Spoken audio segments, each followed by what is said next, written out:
जय श्री कृष्णा। आपको लगता है कि ये जीवन बहुत लंबा है, बहुत बड़ा है। हम यही सोचते हैं कि बहुत लंबी ज़िंदगी है, पर ज़िंदगी इतनी लंबी है नहीं। हम ये सोच के कि बहुत बड़ी ज़िंदगी है, अपनी आधी से ज़्यादा सकारात्मक ऊर्जा को बुरी चीज़ों में, गंदी चीज़ों में सोच सोच कर ही निकाल देते हैं कि भाई किसी का बुरा कैसे करना है, किसी का अहित कैसे करना है, सोचने में ही लगा देते हैं। क्या आपको लगता है कि कोई व्यक्ति ऐसा भी हो सकता है जो अपनी पूरी उम्र, पूरी ज़िंदगी ये सोचने में निकाल दे कि भाई मुझे सामने वाले को कैसे मारना है, इसका कैसे हित करना है? हाँ, हो सकता है।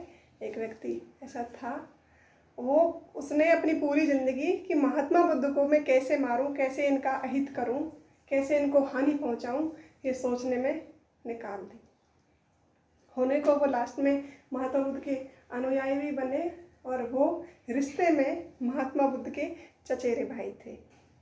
हाँ जी, हम बात कर रहे हैं देवदत्त की। देवदत्त महात्मा बुद्ध के चचेरे भाई थे, पर वो बड़े अलग किस्म के व्यक्ति थे।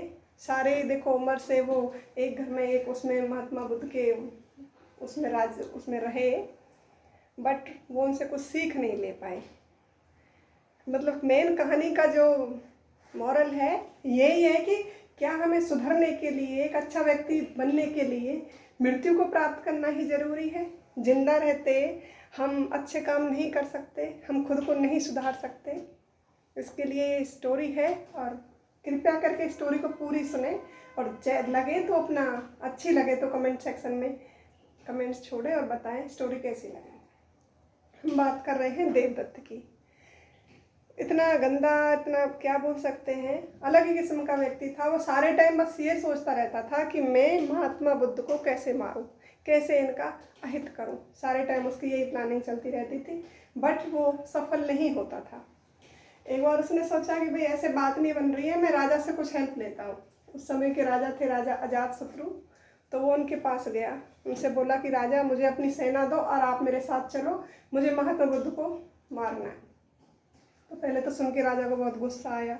उन्होंने उनको खरी खोटी सुनाई और गुस्सा किया और बोला अगर महात्मा बुद्ध के बारे में एक शब्द भी बोला तो अभी जान से मार सकता हूँ, अभी मृत्युदंड तुमको दिला सकता, क्योंकि उस समय के राजा थे। बट मैं ऐसा नहीं कर सकता हूँ। क्यों? क्योंकि मैं महात्मा बुद्ध का अनुयायी हूँ और मेरे पक्ष में नहीं है कि मैं हिंसा करूँ, मैं किसी को मारूँ। तो गुस्सा करके उनको वहाँ से निकाल दिया और वो चले गए। जाते जाते फिर ये सोचने लगा कि चलो इससे बात नहीं बनी तो और कुछ करता हूँ। फिर अपना घर जाके कुछ और सोचा। तो फिर 2-4 दिन बाद उसको दिमाग में आया कि जहाँ महात्मा बुद्ध रहते थे कि वहीं जाके कुछ ना कुछ ऐसा काम करता हूँ। तो वो उसी जंगल में जाके कहीं वो पेड़ के पीछे छिप गए।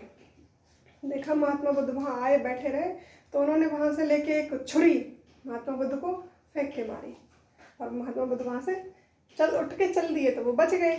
थोड़ी देर में वहाँ और सारे भिक्षुक और अनुयायी इकट्ठे हुए, उनसे कुछ वार्तालाप करी और वहाँ से वो चले गए।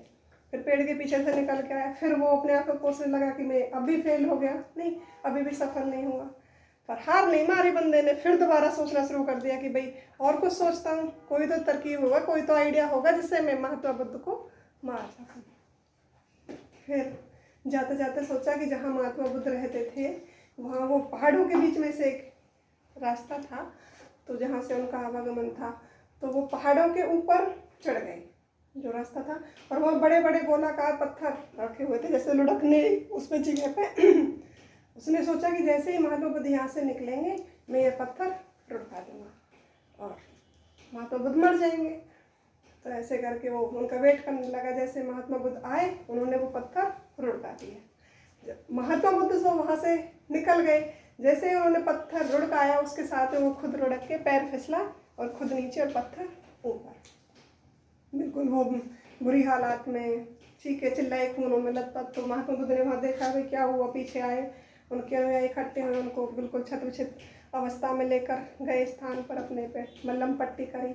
और महात्मा बुद्ध ने उनको अपनी गोदी में उठा लिया, सराहना उनके गोदी में अपना सिर रखा और वो उनकी साइड देखे फिर देवदत्त कि भाई ये कैसा आदमी है, इसको ये पता है कि सारी उम्र मैंने ये सोचने में या इनको मारने में निकाल दी कि मैं कैसे इनको मारूं, पर इनको सब कुछ पता होते हुए भी ये मेरी निस्वार्थ सेवा कर रहे हैं, मुझे बचाने की पूरी पूरी कोशिश कर रहे हैं।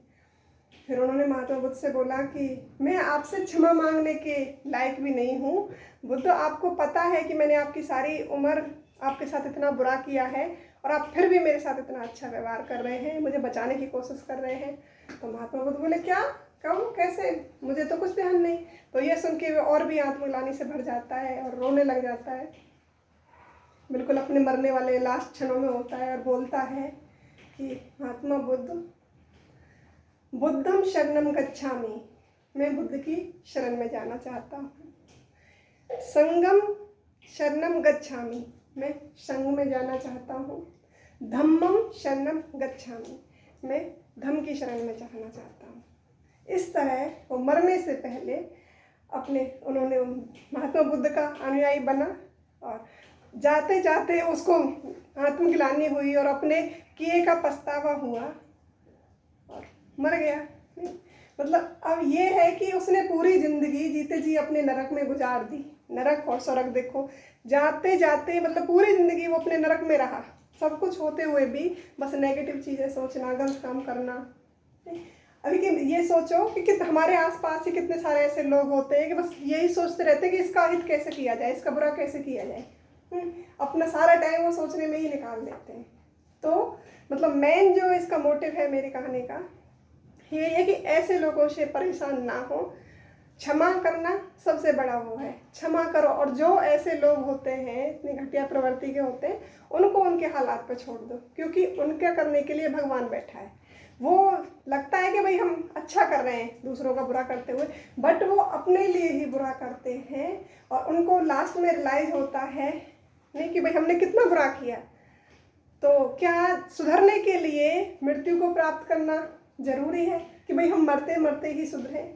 नहीं, हमारे पास इतना समय होता है, हम खुद को नहीं सुधार सकते हैं।